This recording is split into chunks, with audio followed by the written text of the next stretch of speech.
And we're recording. Okay, well, g'day everybody, and or to the four people who are, or three people who are online, and welcome to the Trauma Informed Workplace module for the Diploma of Trauma Informed Care. So this is as you would know, this is a fairly new program that was developed. I'm not sure how long it's been going for. Was last semester the first semester? Yeah, okay, so second semester. So you guys are as new to this as what the teachers are as well. So we'll work through it together.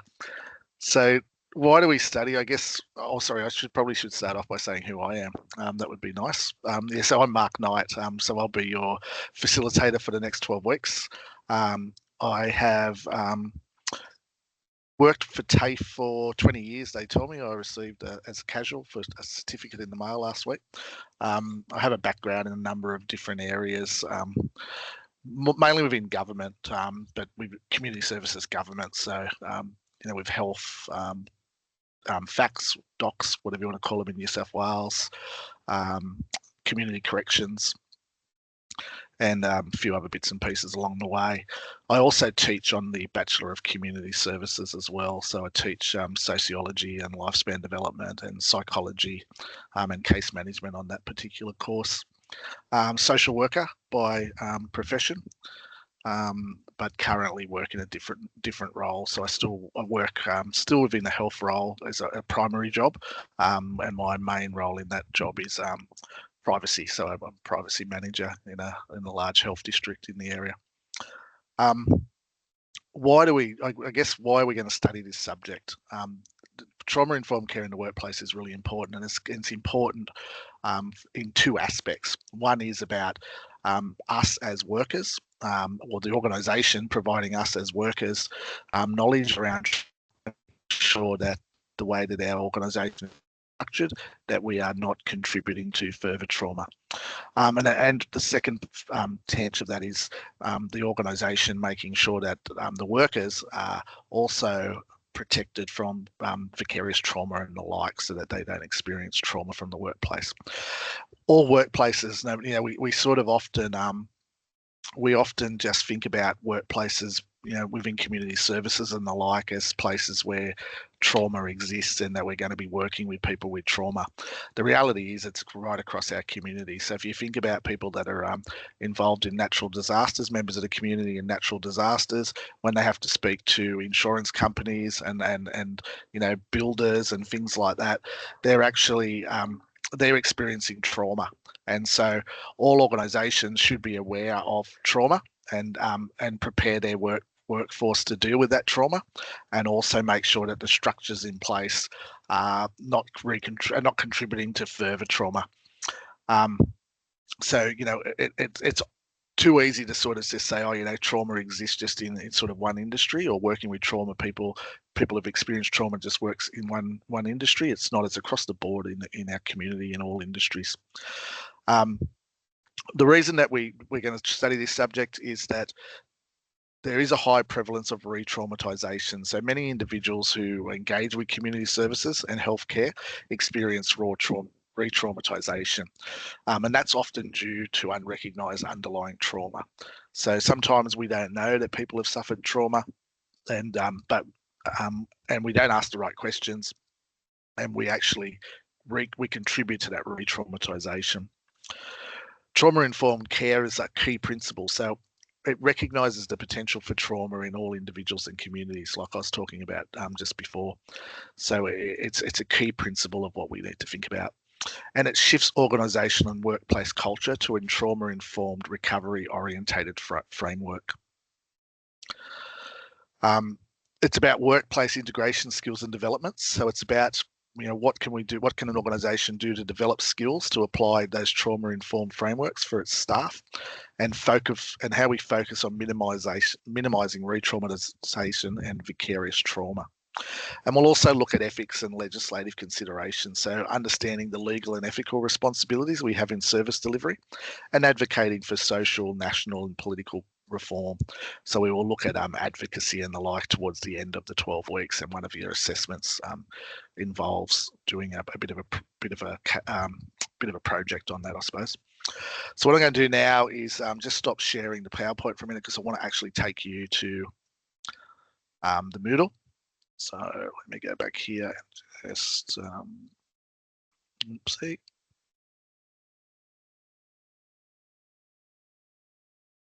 Sorry, can you see my screen?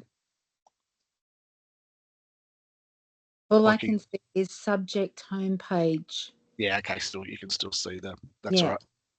Yeah, I just got to stop sharing that. Just give me a minute. Then I'll go back to the screen. All right. Righto. So what I want to share now is my screen. Okay, so you should now be seeing a screen. Let me get rid of this. Why does not want to move down?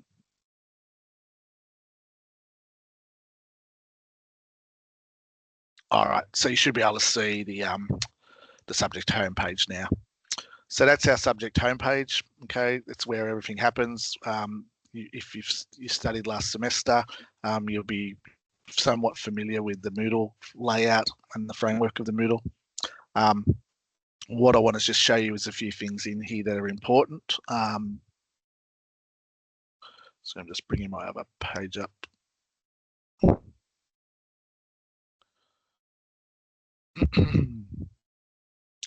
All right, so subject homepage, like I said, is where you'll find everything. Okay, so you've got your weeks. You can see there we've only got the first 3 weeks open, but as semester goes on, so by week 6 you'll probably find that the whole course will be open for you to be able to look at if you're moving ahead.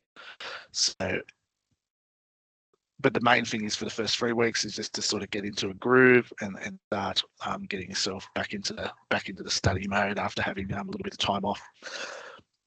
This is the important part one of the places that I put a lot of information. So our announcement section. So it's in here that you should come in and have a look and to see what's going with different things. So I'll put messages in here. If something happens and I'm not going to be available on the Thursday night to come on live, you'll get a message in here to say I'm unwell or something's come up and I can't get there. So I encourage you before 7 o'clock on a Thursday, I should say, to come in and have a look at this section just to see if there's nothing there, you'll know I'm going to be online. If there's something there, you'll know something's happened and I'm not going to. I'll also put up information about assessments when we start getting into the assessment.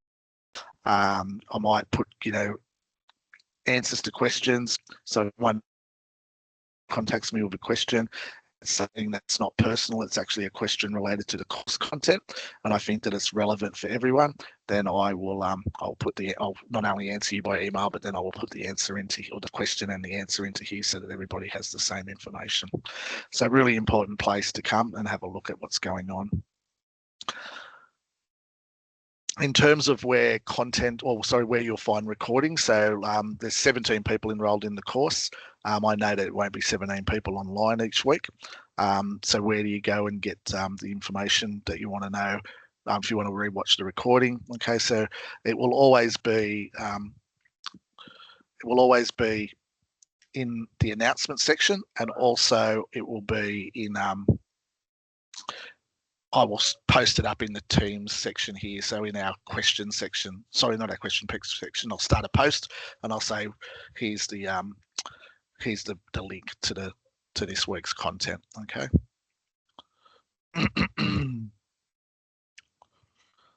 The other place to get information that will help you during this is your subject guide. So it's within your subject guide that you will get information about the subject generally, extension requests. So please make sure that you have a look at that. Get your head back around that if you need to.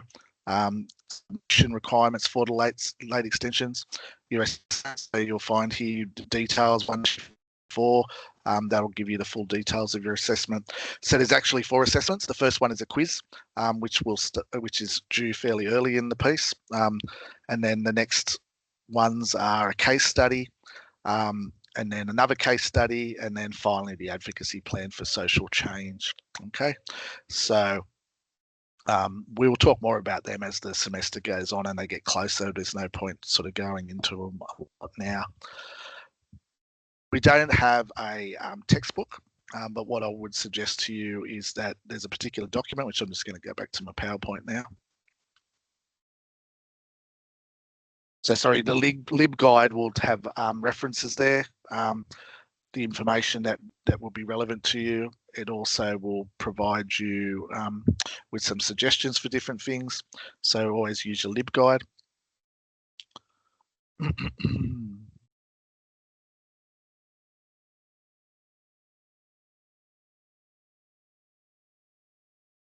Upload it, copy.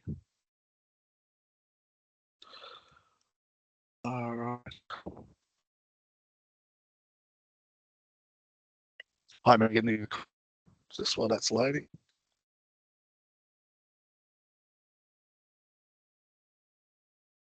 Can you hear me? Sorry, can you hear me now? Yeah, Hello? I can hear you now. Yep, great. Just a quick question. When I log into the Moodle, my week 1, 2, and 3 are in blue, but however, when I click on it, it says, sorry, this activity is currently hidden, so I can't actually get into week 1, 2, or 3 yet. Okay, I'll have a look. It might be just something in the coding when we finish here tonight. I'll have a look. Wonderful, thank you. Has anybody else that's online tried that? Yeah, I had a quick look, but I didn't go as far as Megan. Okay, no, that's all right. That's okay. I'll yours didn't work either, Kiara. No worries. That's great to know. All right, well, I'll have a look at it straight away after we finish. And if it's not something I can fix, I can get on to someone to get it fixed. But thanks for letting me know that. It would have been a bugger not to have known, and wondering why no one's looked at anything. So, so yeah, no, that's all good. All right.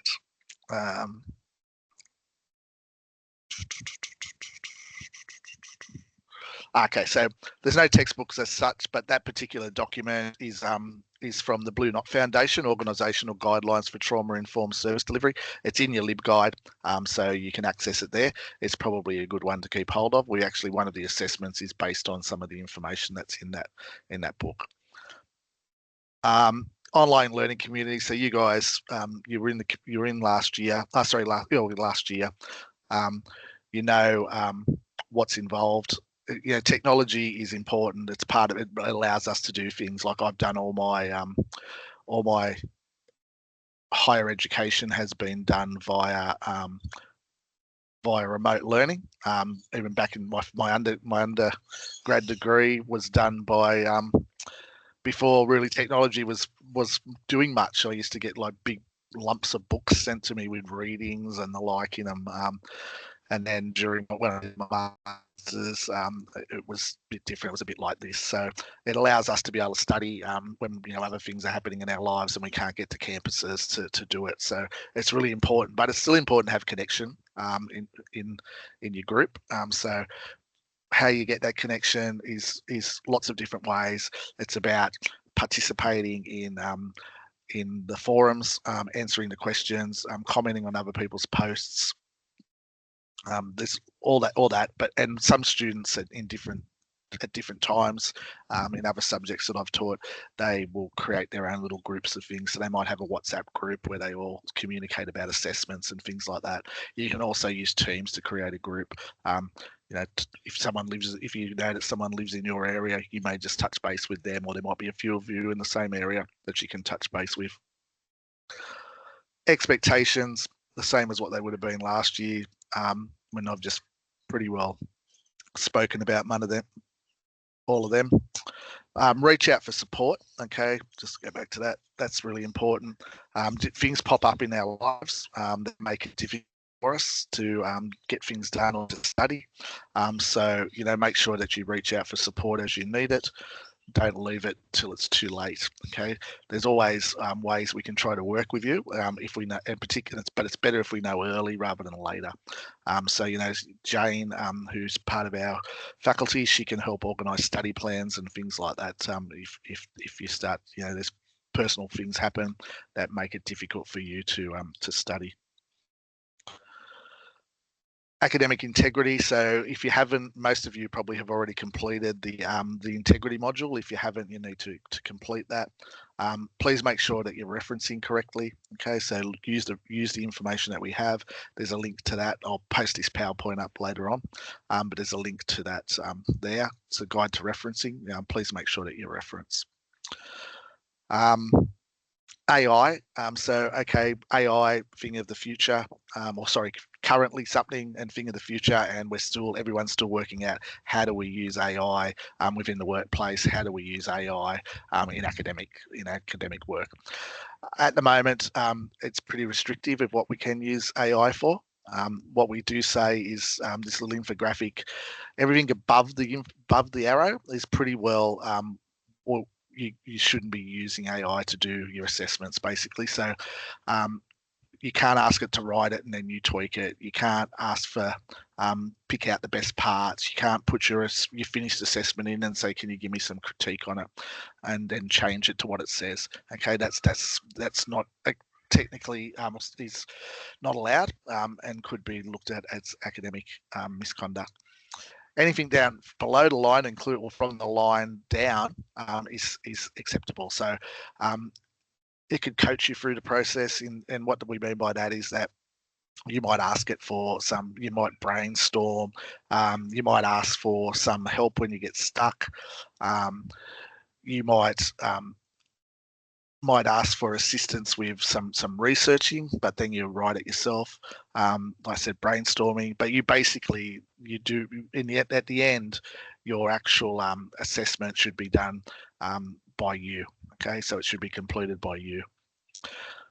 So the actual written work is done by you, even though you might have used AI to help stimulate some ideas or some information. If you do choose to use AI in any way, be confident and check the integrity of what it's telling you. Okay, I have mucked around a fair bit with AI just to sort of understand what it does and how it works, and so it's only as good as what's in it. So write something.